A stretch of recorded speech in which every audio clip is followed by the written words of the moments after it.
I hate Christmas food, but I do love lasagna. I love lasagna. So what I'm going to do is cook my favorite lasagna recipe today for the world to consume, and I'm gonna change the traditions in my house and see if my family freaks out. No turkey, no ham. I hate it, can't taste it.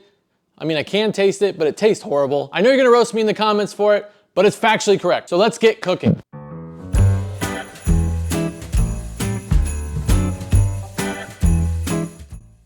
Lasagna. The holy grail of comfort food. Because who doesn't want to spend half their day making a dish that'll vanish in minutes, right?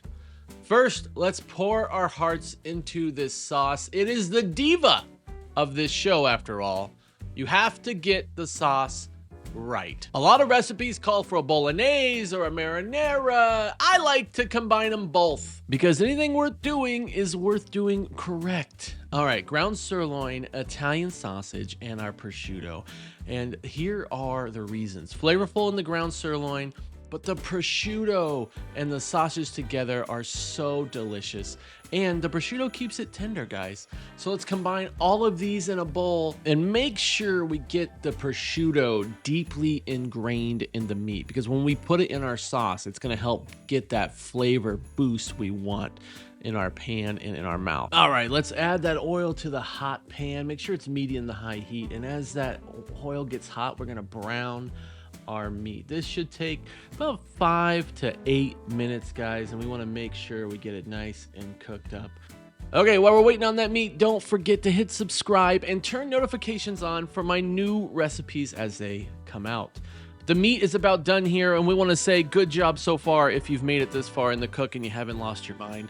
Now, throw in the onions. We're going to saute these onions, throw in your salt, medium heat here, and leave some of that meat residue so it gets that flavor in your onions. Cook your onions for 5 minutes until they become translucent, and let's add in our garlic. We want that for fragrance, and let's add in our garlic, thyme, and oregano. Cook that for about a minute, no longer. We don't want to burn it, no longer than a minute.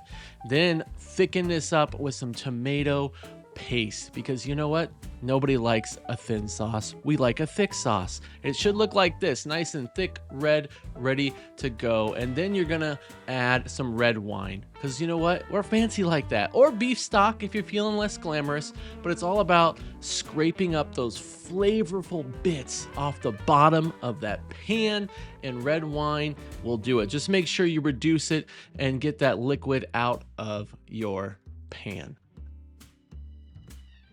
Big deal here is to reduce the liquid. So keep it cooking for a couple minutes and then scrape those bottom bits up. Now let's introduce our tomato friends here. We're gonna do passata tomato puree and a San Marzana style tomatoes. And those are gonna go right into your pan. Just dump them in, make it nice and simple, easy pour, and then we're just gonna mix those all together. A full stick of butter for velvety richness, and I know a carrot, but it does reduce the acidity. I'm not crazy. Throw in our meat, and guess what? We're almost there, guys. The red sauce is almost done. We're gonna mix this up, and we're gonna cover it up and let it sit for 30 to 60 minutes boiling just like this. And that's how you're gonna know it's ready to be covered. It's been that time, so let's go ahead and lift the lid. Oh my gosh, get the carrot out, add some sugar, add some salt, and then go ahead and fresh basil, and then make sure you take your masher and you mash that thing up. A potato masher works great. That's what I used here, and you just get it all mashed up. Goodness, but that fresh basil adds a nice fragrance to the meat, and you just want to make sure you get that mushed off. Now it's time for our bechamel sauce, if I'm not butchering that. All right, let's add our flour, because you can tell the butter is foamy and ready to add the flour to it. And just make sure we cook this until we don't see any lumps. We don't want our roux to be browned. We just want it cooked up nice. I'm not a ricotta guy. I like bechamel. If you're asking what the difference between Alfredo and bechamel, one is a heavy cream and one is a milk. And I really like the way this spreads across the lasagna, and it's a creamy base. You're gonna have a red sauce and a white sauce, and just go ahead and mix in those 6 cups of milk. Slowly but surely wins the race here, guys. No clumps. That's what we're looking for, clumps, lumps. This usually takes about 3 minutes, and then you're gonna slowly just keep whisking until it's evenly evaporated in your pan. This will try your patience, but patience is key when you're cooking a nice layered lasagna for your family. And then we're gonna add in salt, garlic powder, nutmeg, and just keep whisking until it is thick enough. And you can see it by the coating on the back of a spoon, or you can see it as it changes the thickness inside the pan. You're gonna get a nice creamy texture versus like that milky texture, and you should be able to recognize it just by looking at it. Whisk that bad boy up, get your arm tired, because that is what this sauce is needed to do. Now we're gonna go ahead and add our Reggiano, Parmigiano, Reggiano cheese, and make sure your heat is off and that bechamel is finished.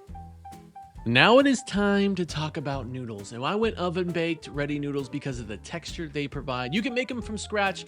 They're just a little too soft for me, but the oven ready lasagna noodles are where it's at. But here is a pro tip. Come closer, look at this video.